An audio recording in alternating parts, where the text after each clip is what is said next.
Welcome to a joint hearing of the Transatlantic Commission on Election Integrity and the International Grand Committee on Disinformation. Both of these groups were formed in 2018 to address digital threats to our democracies and to our societies. The role and impact of social media on platforms on our democracies has been pervasive. We're going to look at that and how parliaments and governments should respond to that. Attempts by malign actors to leverage social media platforms to interfere in the democratic processes and to polarize public opinion are a growing and pervasive threat. They were most obvious in the last two U.S. presidential elections, and since then, governments and social media platforms have upped their efforts, for instance, by deplatforming President Trump from Twitter and Facebook, and also by proposing regulation both in the EU and the US. However, this is a problem that is not confined to one country. It is a global issue. Social media can be polarizing many places in the world. However, it's also important to realize that social media provides a place where opposition voices, journalists and dissenters can be heard, where in other cases they might be silenced.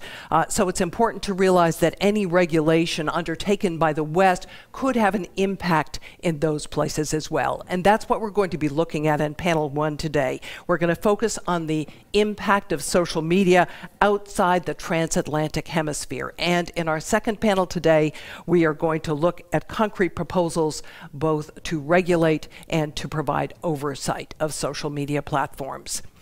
To reflect on the global impact of social media, we have gathered witnesses and panelists from around the world, and we are grouping our people into witnesses and also into panelists. So let me first introduce our witnesses. Laura Chinchilla is a former president of Costa Rica. She is chair of the Kofi Annan Commission on Elections and Democracy in the Digital Age. Maria Ressa, a former colleague of mine, a journalist, author, and co-founder and CEO of Rappler. Rappler is the Philippines' leading digital media and news company, and also Aidan Eyakuze, who's executive director of the Tanzanian nonprofit Twaweza, and he is co-chair of the Civil Society Steering Committee of the Open Government Partnership. On the panel side, we had hoped to have with us today a member of the Grand Committee. However, our IGCD colleague, Dr. Shashi Tharoor, a member of the Indian Parliament, Lok Sabha, and a former Undersecretary of the UN, is suffering from COVID, so he was not able to join us today. We wish him, of course, a very speedy recovery. But we do have with us two commissioners from the Transatlantic Commission on Election Integrity. Let me introduce them. Felipe Calderón is a former president of Mexico, and Natalie Jaresko is executive director of the Financial and Management Board for Puerto Rico. She is also a former minister of finance for Ukraine. And now I'm going to turn it over to you, Natalie.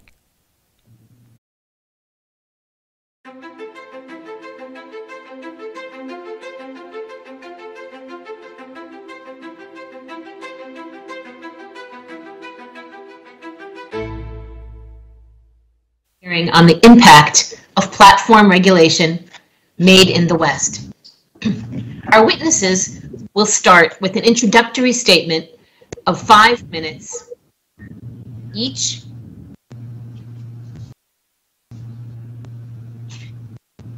in which they will address our guiding questions, which I will read out loud for our audience in a second. President Calderón and I will then follow up in 2 rounds of questions and address some of the key aspects more in detail. The guiding questions for the opening statement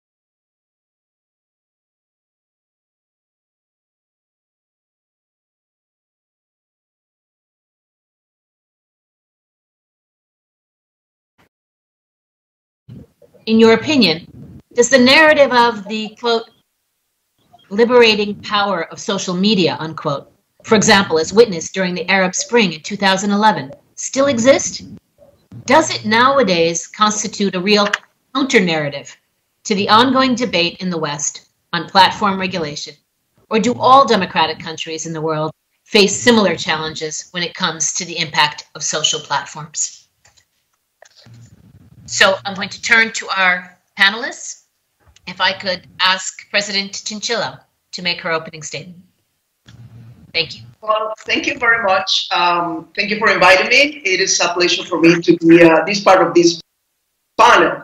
My approach is not mostly a technological one. I am not kind of techie person, but it is going to be a more political approach. And I will start saying that, as we all know, digital technologies in general and social media in particular have the potential to both strengthen and undermine the information ecosystems, the electoral environment, and also the quality of democracy.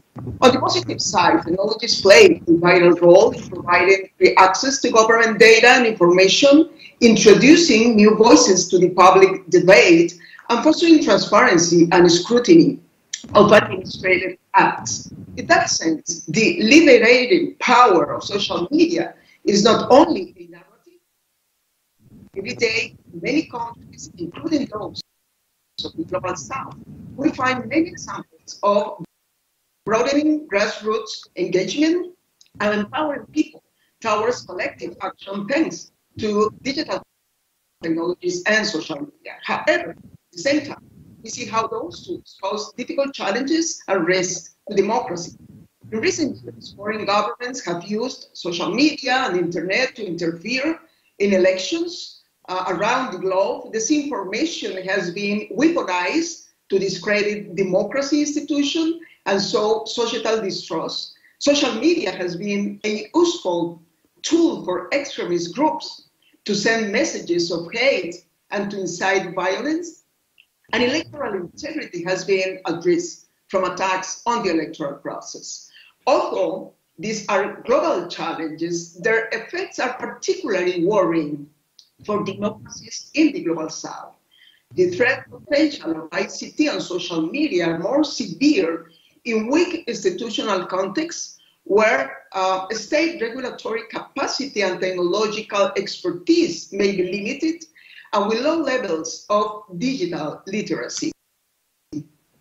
This is why the Kofi Annan Global Commission on Electoral Integrity and Democracy in the Digital Age, which I had the honor to chair, work under the premise that while our coverage and mandate should be universal, it should keep a special focus on the Global South.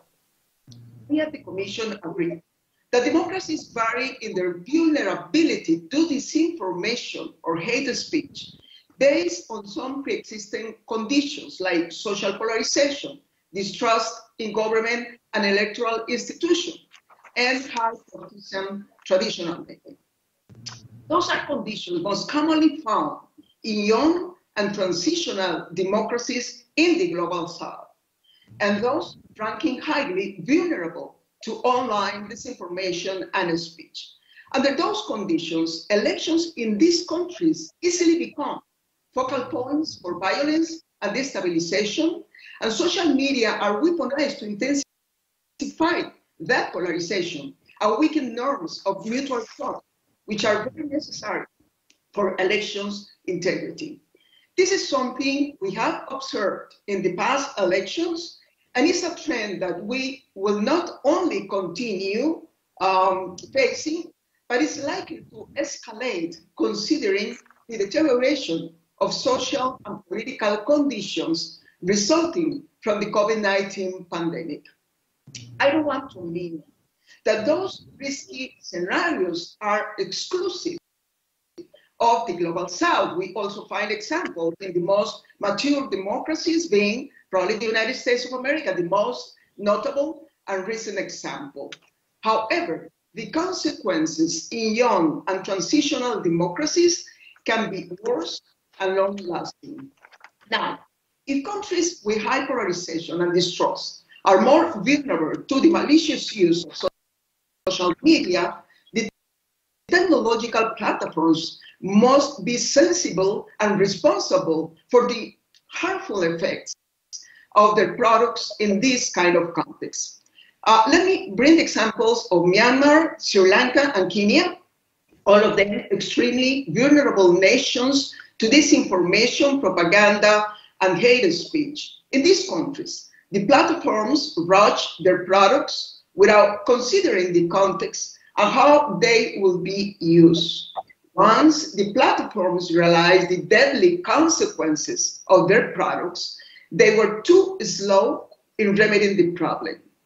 To make things worse, in those countries, as I said at the beginning, in those countries, state regulatory capacity and technological expertise are limited and suffer of low levels of digital literacy.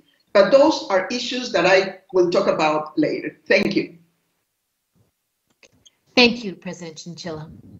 May I now ask Maria Ressa to make her introductory remarks? Thanks so much, and I will echo a lot of what President Chinchilla said, but I guess I would argue that the Global South feels the excesses of technology more. I mean, strangely, what the social media platforms have shown is that we actually, human beings as a whole, have far more in common than we have differences, because we've reacted the exact same way regardless of country or state. But the big difference in our nations is that our institutions are incredibly weak compared to the checks and balances you've developed in the West.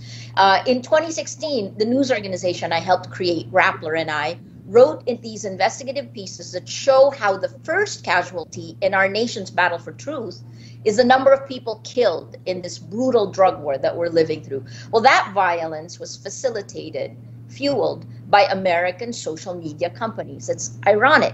Based on big data analysis, we reported the networks that were manipulating us online, targeting and attacking the truth tellers, pounding to silence anyone challenging power, and that they had actually created an extensive social media propaganda machine. We documented that. That is part of the micro and the macro that we have lived through in Rappler. 5 years ago, we demanded an end to impunity on two fronts: Duterte's drug war and Mark Zuckerberg's Facebook. Today, it's only gotten worse. And Silicon Valley since actually came home to roost on January 6th with mob violence on Capitol Hill. We all know this now. It is 5 years later. What happens on social media doesn't stay on social media. Online violence leads to real world violence. I felt like Sisyphus and Cassandra combined, repeatedly warning that our dystopian present here in the Philippines is actually your future. And the person that has captured it the best for me, I think, is actually someone who looks at emergent behavior.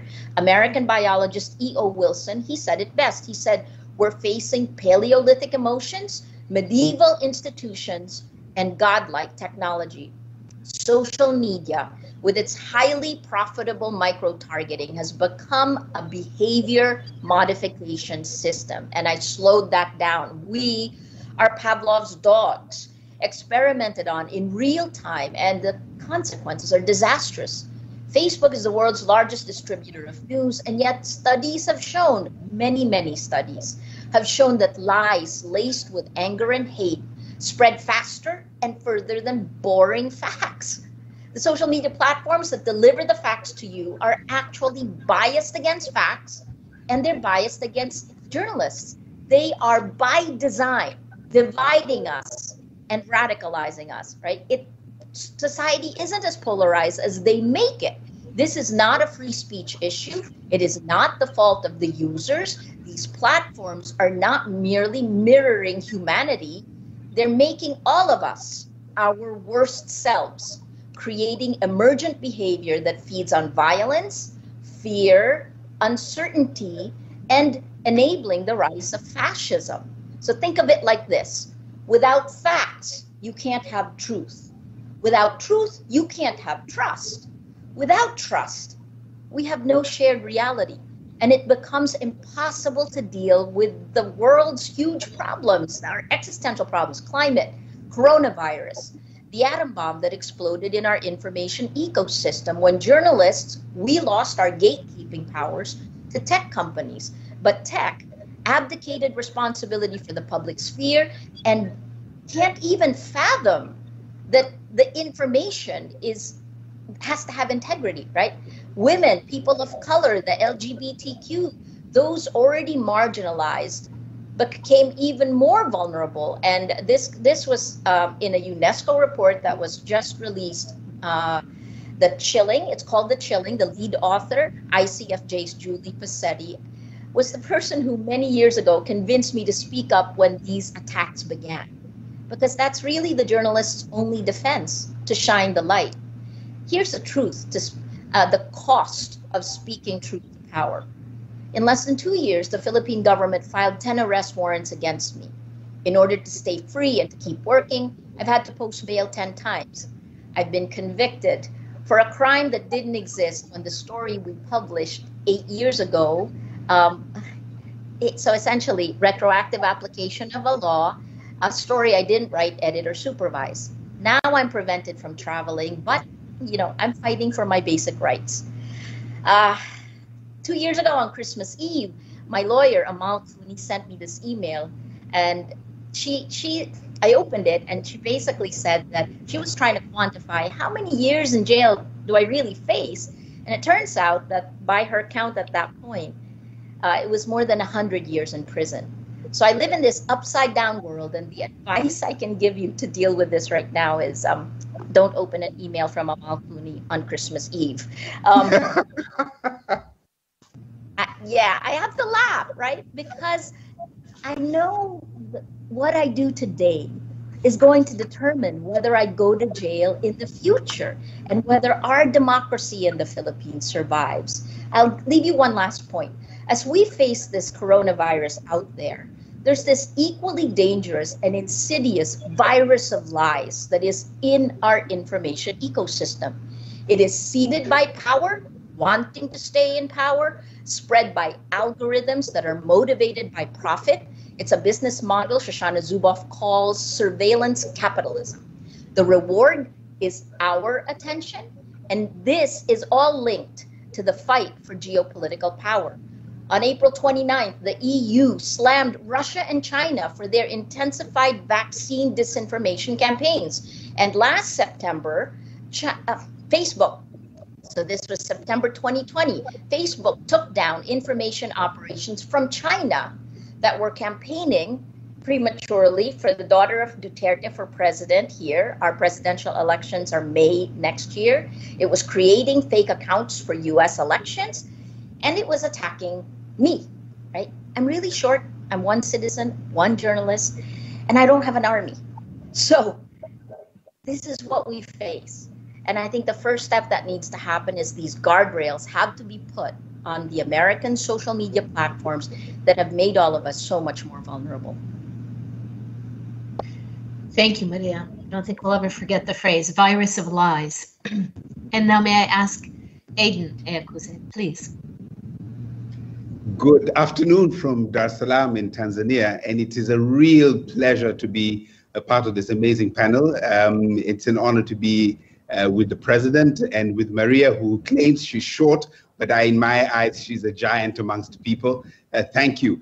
I'm a little nervous because having heard both of your interventions, I'm going to take a slightly contrarian view, but without diminishing the import and the power of that analysis and the diagnosis that you have both made about social media. The question was asked about the impact of social media on the information ecosystems in countries in the global south. So I want to tell you a little bit about our experience as Twaweza in Tanzania, Kenya, and Uganda. And for me, I would start with this assertion that the social media in our context has been positive in a number of ways.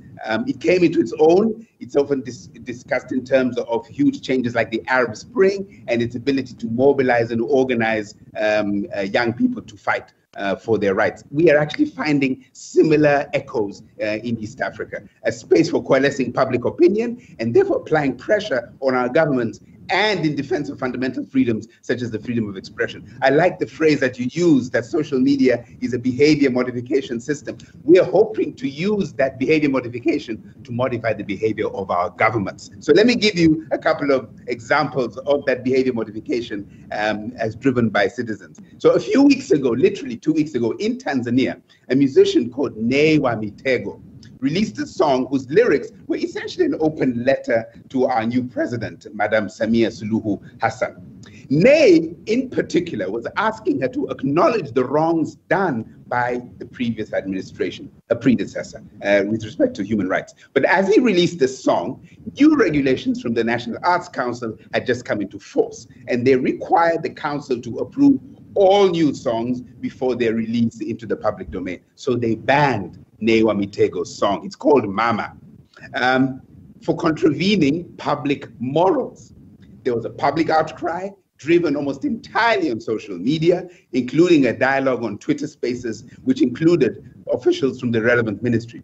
Ultimately, just last week, the Minister for Information, Culture and Sports convened a meeting with stakeholders and announced the suspension of that specific regulation. You could hear the sigh of relief from very many musicians who had seen their creativity being pinched, and now at least they have a chance to express themselves musically. So that's one example from Tanzania. Let's talk about Uganda. In Uganda, there was a recent case of their over-the-top tax on social media services. And the Uganda government introduced this tax for social media and mobile money users, so that's everybody, equivalent to about 6 UN cents per day for every day that you use social media, or 1% of the transaction cost every time you use mobile money. Again, there was significant public outcry, in this case organized both online and offline.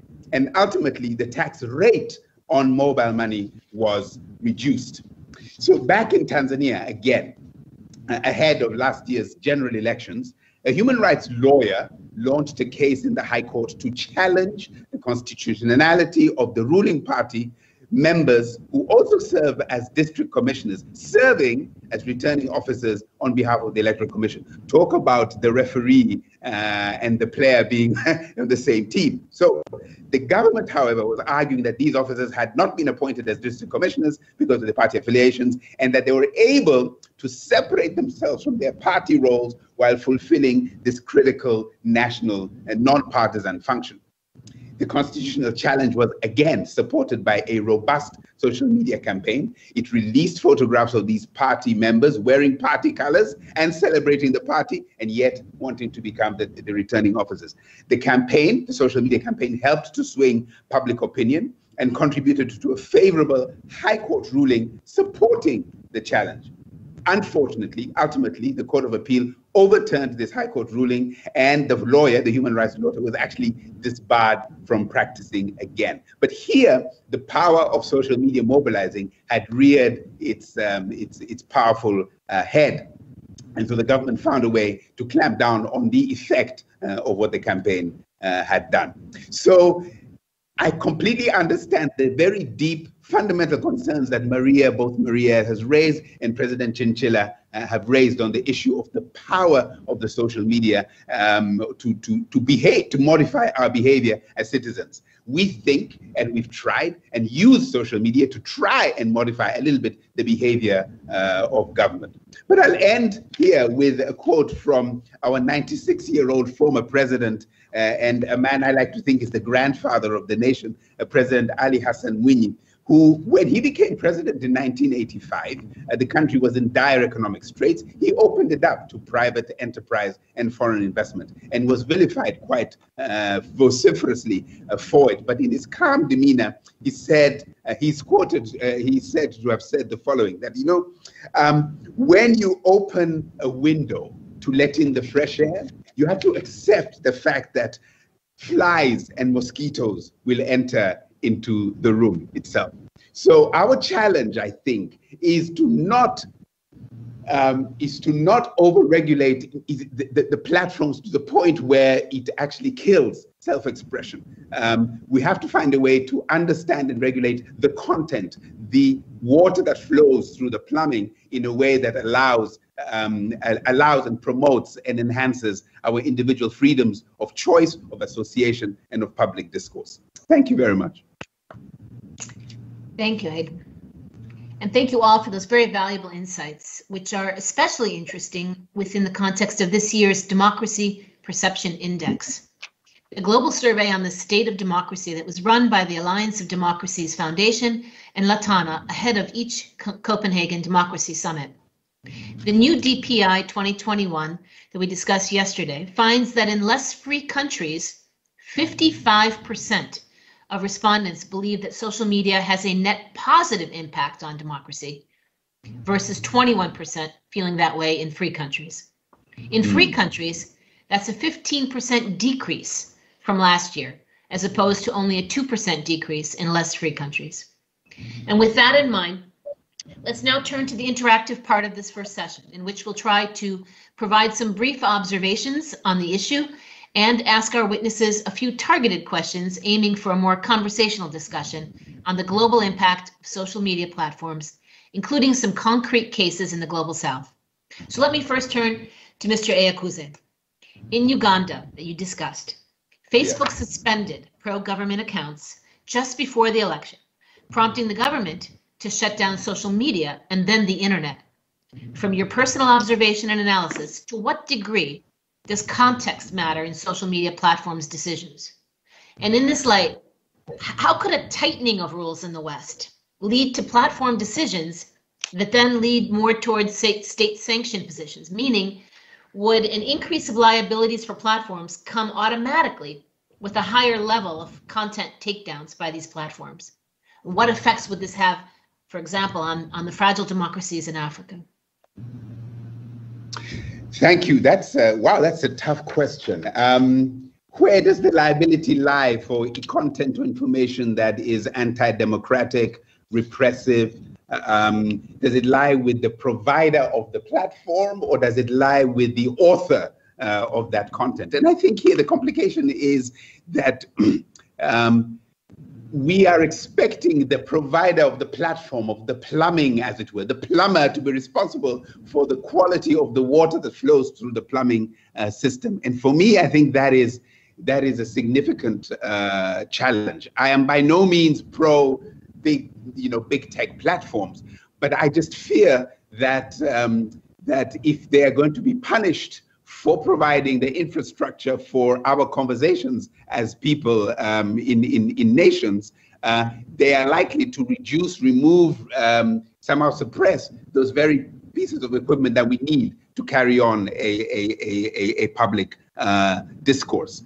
So I do worry about deplatforming, which is, I think, what you're suggesting in your question happened with the pro-government websites in Uganda, the deplatforming of Donald Trump, for example, in the US. It concerns me because then it provides or gives an unelected big tech executives the power to decide who is fit or not fit to pronounce on their views of the world. If, however, that power, that mandate was democratically handed over to a democratically elected or selected group of people, then I think the discussion would be slightly different. But I just worry that the unilateral deplatforming by a Facebook or a Twitter or a WhatsApp, even of the most egregious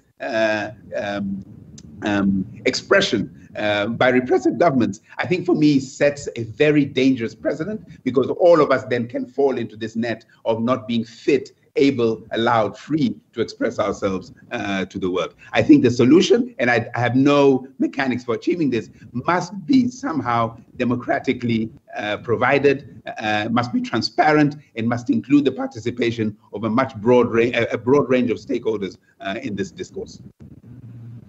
Thank you. And let me now give the floor to President Calderón. Thank you, Natalie. Well, good morning to all of you from Mexico.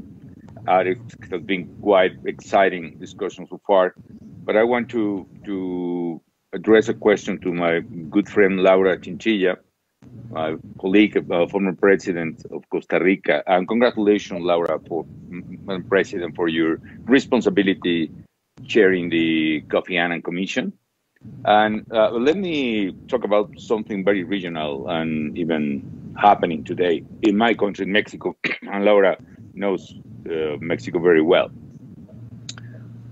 It looks like hearing the opinion polls you were questioning, Natalie, about the perception about contribution of social nets to democracy is quite different in less developed countries and less developed democracies than in democracies. It looks to me that it depends on the stage of democracy in one country, the real contribution on social nets. Specifically, the president of Mexico, for instance, expressed his gratitude when he was elected to the blessed social nets, to the benditas redes sociales. However, as long he is going on the government, now is protesting and criticizing the critic voice to his own government. And the presidential party, which actually dominates completely the Congress and is taking over the Supreme Court and other autonomous agencies, now are presenting a bill, an initiative, to provide one of those authorities with the capacity to impose an obligation for the companies in social nets to register themselves and to establish criteria and mandatory commitments to remove from the nets some specific voices that depending on quite complicated and dangerous criteria. So the question, Laura, is that you know that very well. What kind of impact will we have these regulations in the UK and the United States over less developing countries, the Big South?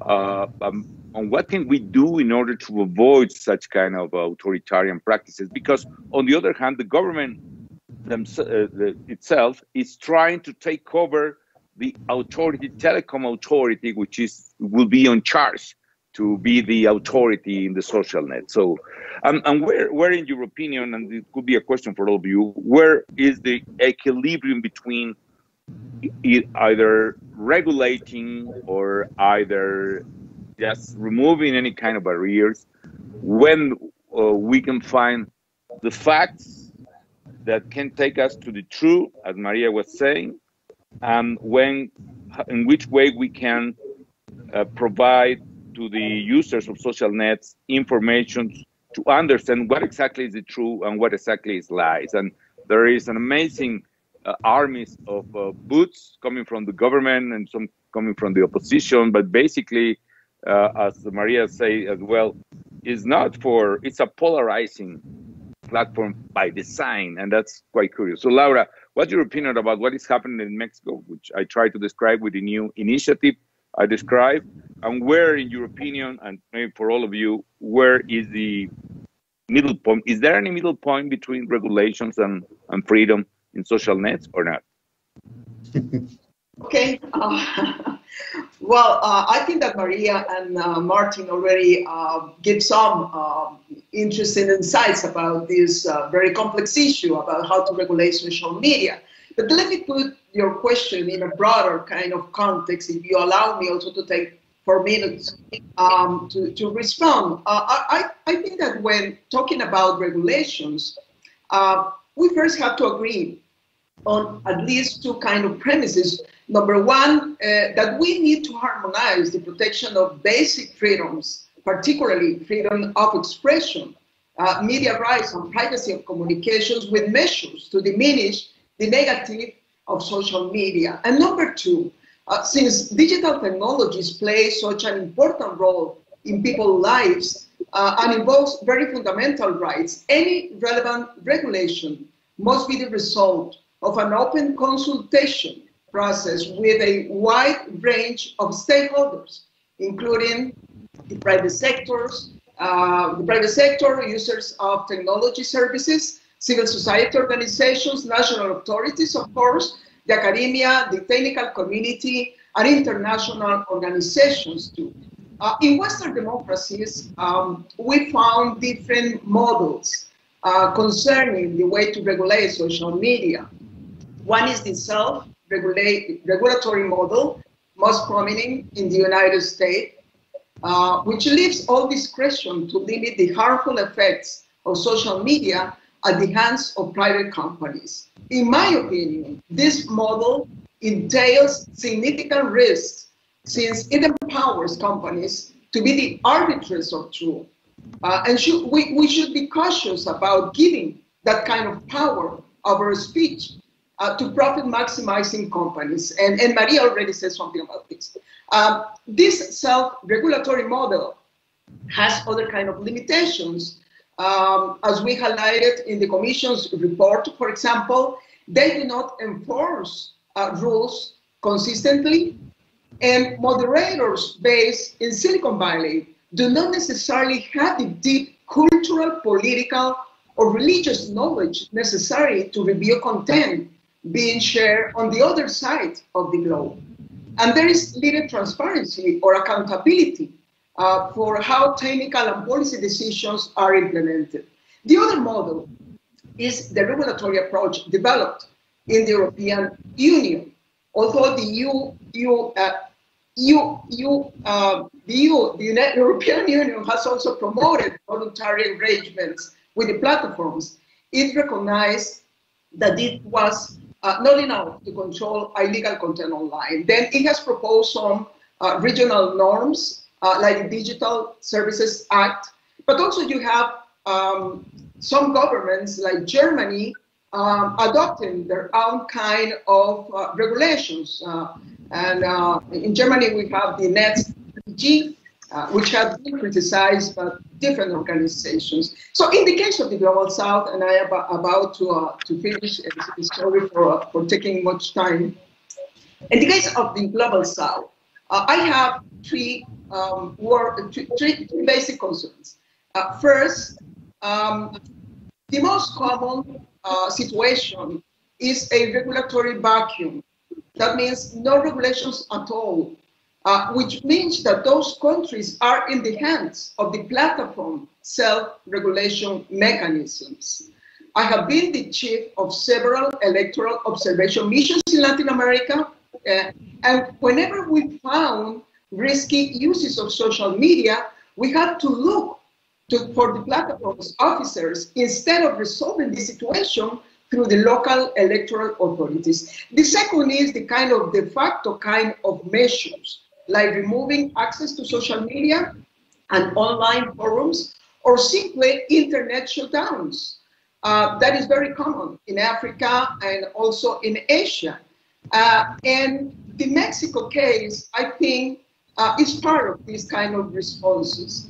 When regulations don't meet the right standards or are merely copycat laws with negative impacts on freedom. This happens because governments in less developed countries use regulation initiatives as opportunities to legitimize further control on information, undermining international human rights.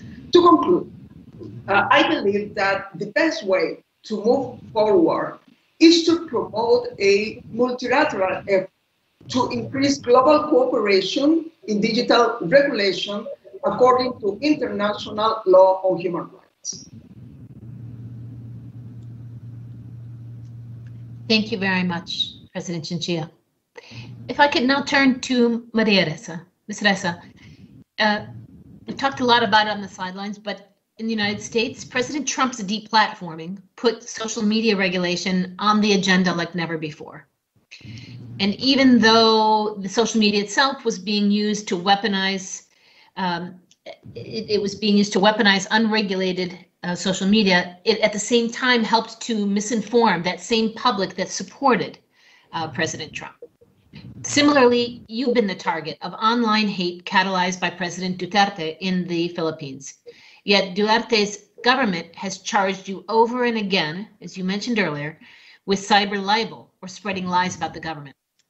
So when we talk about the malign impact of social media platforms on democratic processes like elections or societies at large, how much is it a problem of the platforms, and how much is it the problem that these platforms are being misused by less than democratic leaders, by authoritarians? Would fundamental reforms such as the label and takedown schemes for hate speech or disinformation, which are currently being debated in the West, actually curb those authoritarian tendencies?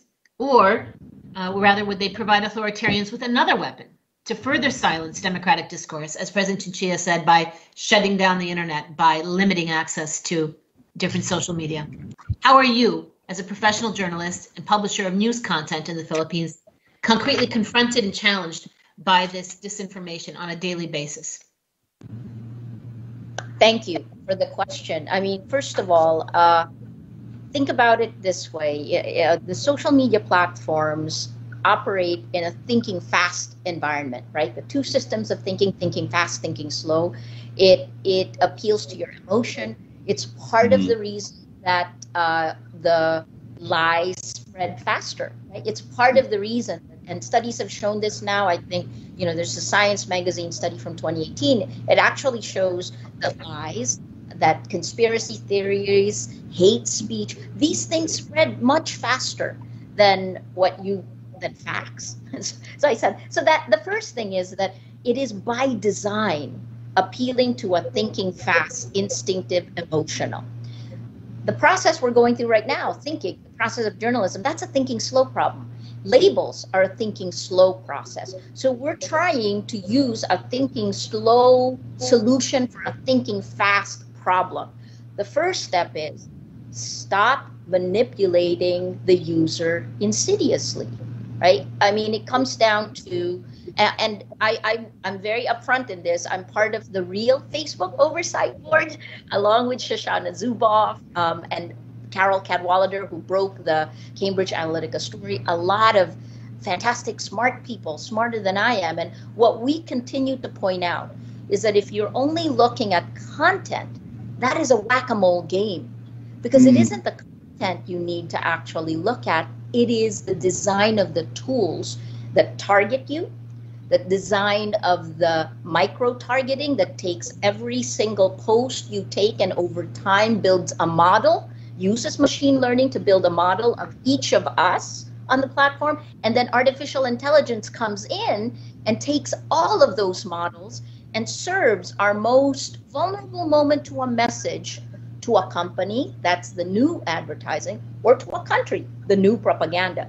And these things don't stand alone, right? You don't just watch it, it's continuous, because the machine learning will check. If you click on that, it adds it again. It's a perpetual hype machine. This is Sina Noral from MIT, who wrote that book, Hype Machine. This is perpetual. It is with you.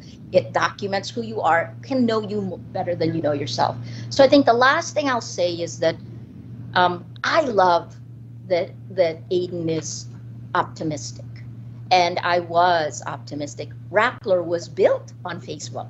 Right? We were, in 2012, we actually, if the search on Facebook was better, I probably wouldn't have built the website. But here's the problem. In 2015, I was speaking with Wael Ghanim. You know, you guys know him in the Arab Spring. He's the Google engineer who was there in the Arab Spring. And he actually was warning me in 2015. He said, you know, Maria, this isn't what you think it is. And I didn't understand it until it happened to me, which is when the Egyptian government realized what the students and the protesters had done with social media, the government did the exact same thing with a lot more resources. So it's asymmetric warfare. This is what we're facing, and it exploits the tools that were originally made by the social media platforms for advertising and uses it to kill democracy, right? To consolidate power. So the right response to this is you just have to look at the facts. In 2017, the first study that was done actually said that in 2017 there were 27 countries around the world where cheap armies on social media were rolling back democracy. By 2021, January this year, Oxford University's Computational Propaganda Research Project puts the number at 81 countries around the world. So from 2017 of 27 countries to 81 today. And then, of course, the wake up for the West is January 6th, but every nation has come through this. The Christchurch Agreement, which the US finally signed on, right? Online violence doesn't stay online.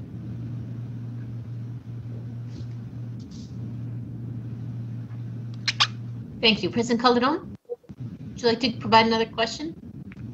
Yeah, I've tried to.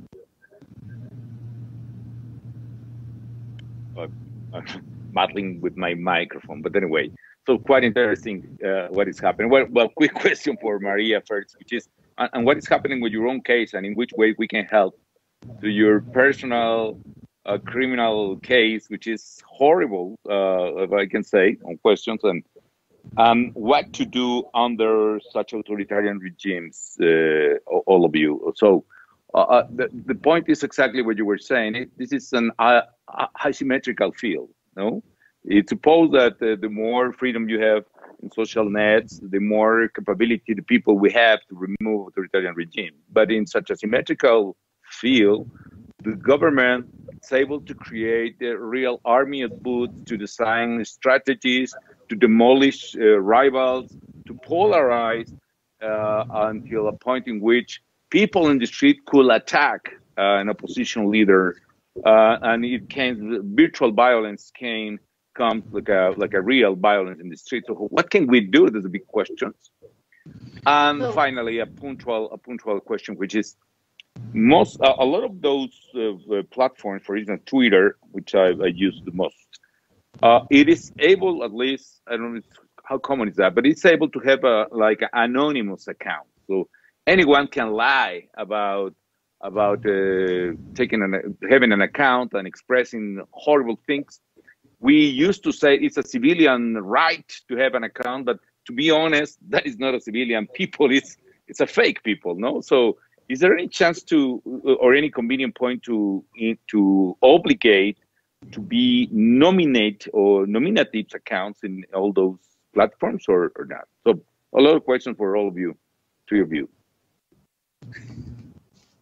So thank you, President Calderón, for the question. I think so. The first thing is that the asymmetric warfare, or the UNESCO report used the term networked gaslighting, right? So this UNESCO report was showing how women journalists were attacked significantly more than men, and that almost 75% had said that women that they had been attacked online. Anyway, let me go back to how to answer the question. I think last year I spent a lot of time trying to figure out how to find systemic solutions, and I worked with the former EU Parliament member Rica. She and I were co-chaired an infodemics working group for the Forum on Information and Democracy. We came out with 12 systemic solutions that are tech related, right? Design related. Things like, how do you stop the spread? How do you stop virality of a lie? How do you stop on WhatsApp? How do you deal with closed groups, right? And then we came out with 250 tactical responses. Any of these things can slow down lies, especially if you make the platforms responsible for the lies. Right? There's some implicit assumptions in the way social media is designed.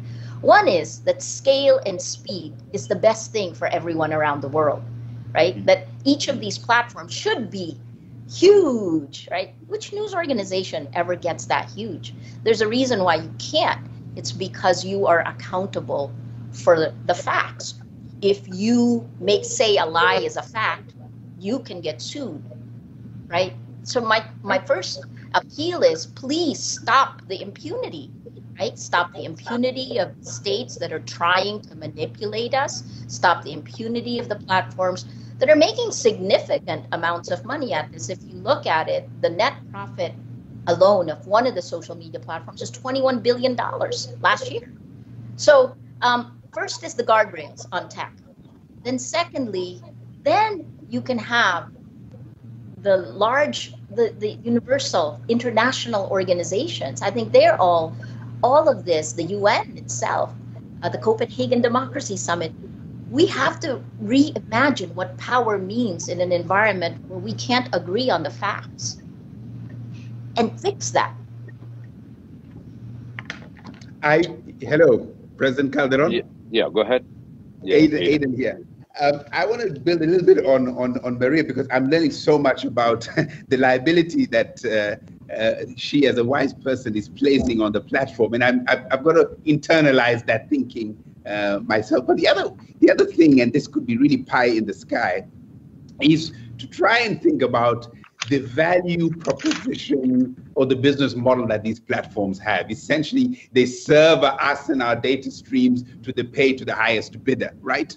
Or the one who wants our votes the most. So if we were to really think creatively about changing that dynamic, and it began to happen when Google and Facebook faced up to the Australian Parliament, right? And the Australian Parliament said, you're not allowed to just profit off of siphoning free news off of the hard-working Australian journalists. You're going to pay them. Of course, Google goes and signs a deal with Rupert Murdoch, which is slightly skewed. But I think at least the principle that the data is not actually free raw material for the platforms to use as they wish to make enormous profit has been put on the table. I think as activists, as users, as citizens, we need to take that further and further and further and confront the platforms and their impunity by reclaiming and re-grabbing the value that we create by the content we put on there, whether it's truth or lies, but it's the value that we create. Without us as data streams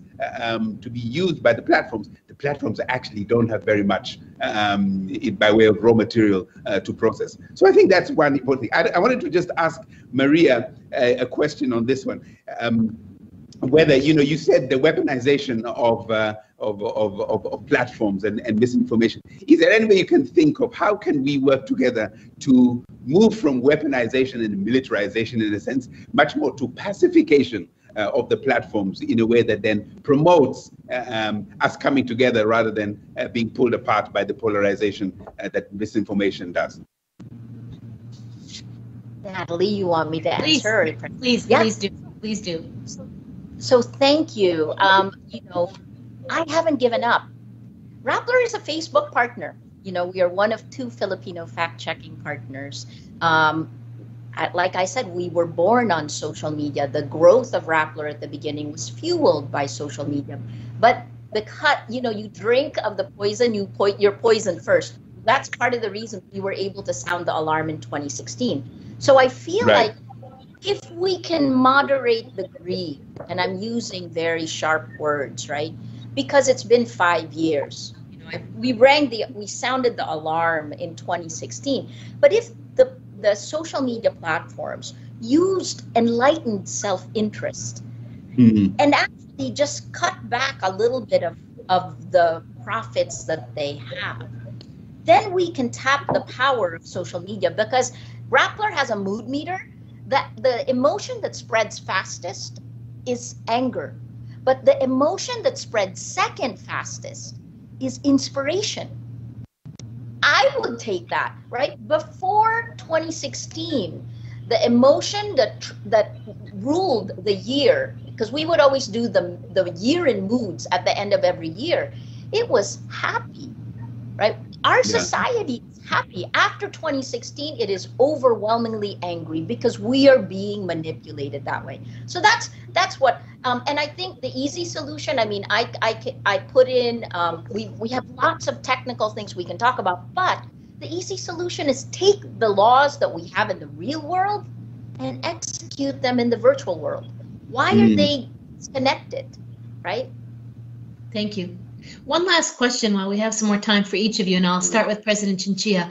And we've talked about the problems of the business model itself of social media, and we've talked about the technology, the micro-targeting, the machine learning that affects the way we use it. How much, or would it all, an obligation for social media platforms to share more of the data, to be more transparency? How would those types of practices, if they were required, how would that help democratic resilience in the face of what appears to be a business model that's focused on profit maximization and not on inspiration?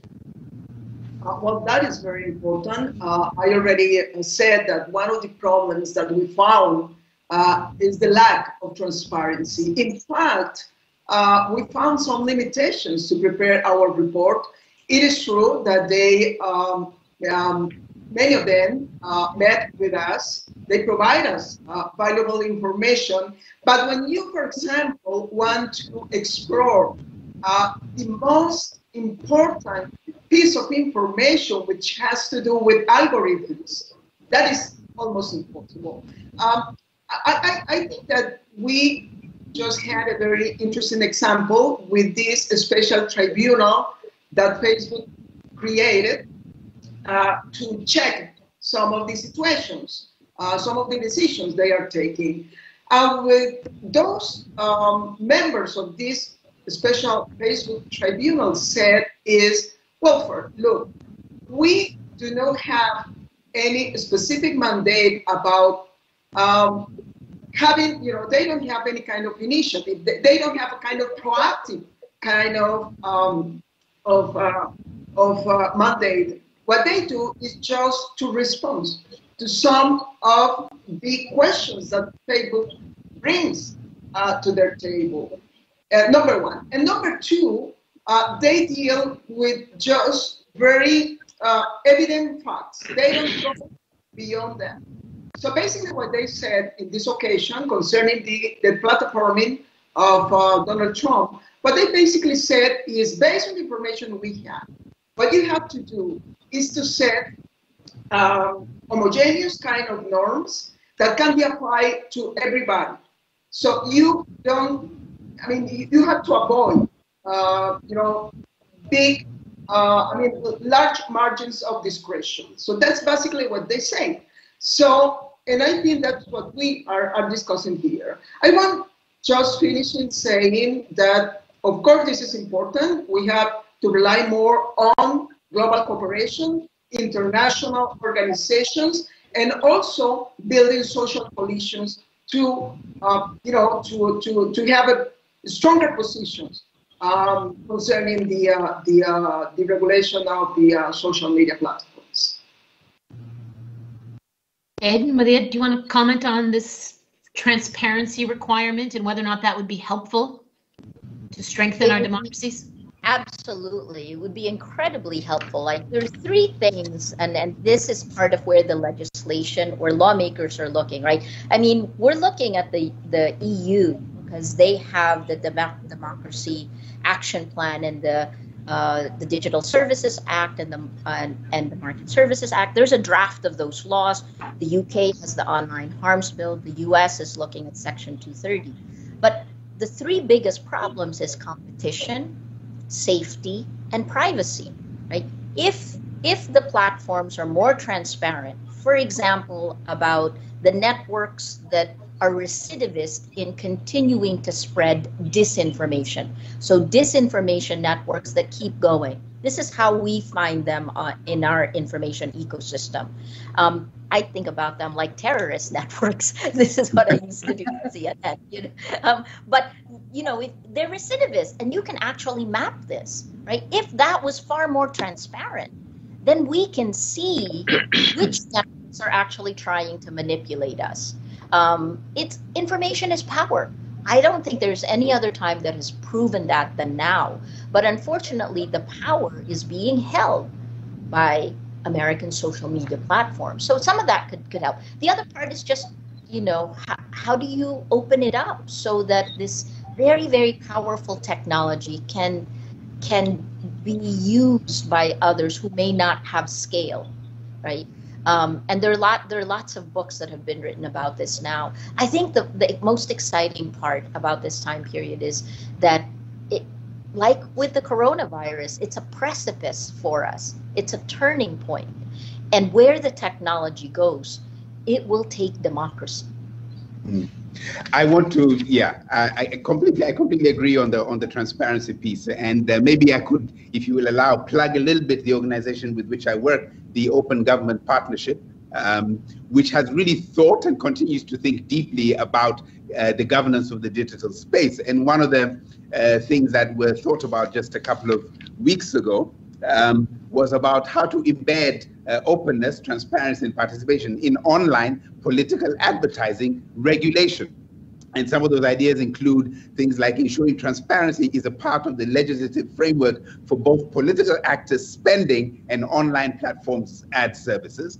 things like subjecting ad targeting and delivery to greater oversight, accountability, and potential limitations, situating online political advertising reform within the broader context of democratic electoral reforms, such as the financing of election, etc. So all of this can happen, as the point I was making earlier, in an open, transparent, participative, democratic way. I'm just nervous about leaving it to the enlightened self-interest, Maria, I'm sorry, of the platform heads, because I think that is expecting way too much of very powerful people, that they will willingly constrain their actions. So absolutely all for transparency. And again, the OGP is a great platform, 78 governments, 50 plus subnational governments, where we sit and talk and implement some of these commitments around the governance of the digital space. Thank you. President Calderón, we have time for one more question for our panel. Well, thank you, Natalie. Well, I'm very impressed about you have said, and I wonder if let me make some kind of or share some kind of utopia. Let's suppose that we can organize by ourselves and the members of the transparency commissions. We can create a new net, a new social net. What will be the rules that you would suggest to create such a social net? I mean, I don't know what the point I was saying about to be responsible, or to put your name and your face when you are being responsible about your comments or not. So what could be the three most important rules for a social net, regardless that the government is going to regulate or not such a social net? So maybe some of the fellow members of the commission could contribute to create such a social net that we can compete with Twitter and Facebook in the new true social net, if I say. What would you say? Well, if I may say something, a very good question. Look, I think internet is the most amazing thing that human beings have created. Is a wonderful space of freedom in a certain way. Never we have had the opportunity to have something like internet. So I still believe, that we have to defend, we have to protect, and we have to be very careful about the kind of regulations we are going to design. But I would say that there are two very important values, which has to do with most of the things we have been discussing today. One is tolerance. When you have people who respect others, people's beliefs, everything is easier. And that is also true for politics. Let me tell you, it is not only a problem of internet, it is the problem of politics, it's the problem of democracy, and it's the problem of public debate today. And the second one is transparency, just to know which is the origin of the information I am receiving and how that information is being designed to reach every people connected to internet. I have one idea, President Calderón.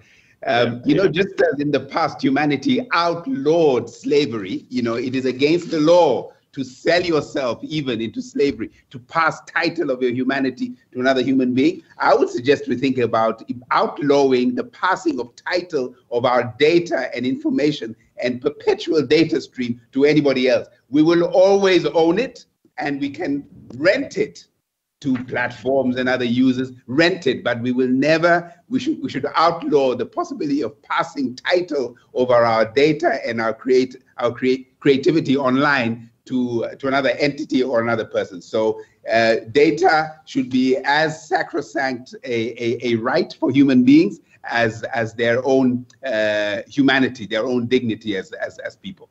Thank you. Maria, 1 minute. So Shoshana Zuboff said the exact same thing. It's like when compared the data, the use of our data to slavery. It is the business model. That's the incentive structure. It has led to this dystopia, right? So the first thing that we can do is ask Something like Twitter can actually ask each of us for a small payment. Look at Spotify, it's working. Netflix is working. There are a lot of technical tools, technology that has expanded us, that has connected us. Zoom, Microsoft Teams, you know, all of these things. A small fee from each of us at this scale is enough. It's just you won't be making $21 billion in net profit, but you will also save democracy, right? And you will empower us rather than enslave us. Last is, I think it is time for old power to catch up to new power. The biggest problem has been that governments have, the ones who have understood the tech have abused it, and the ones who haven't have let it go rampant. So we need to find, old power needs to understand and know the guardrails for new power. The new power, the tech guys, they have to understand their impact on old power and on our world. Thank you.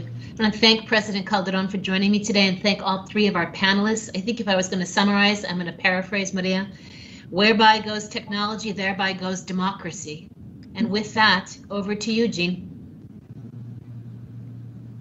Thank you, Natalie and Felipe, and thank to our panelists for just a wonderful conversation, President Chinchilla, Maria Ressa, and Aidan Eyakuze. Thank you all.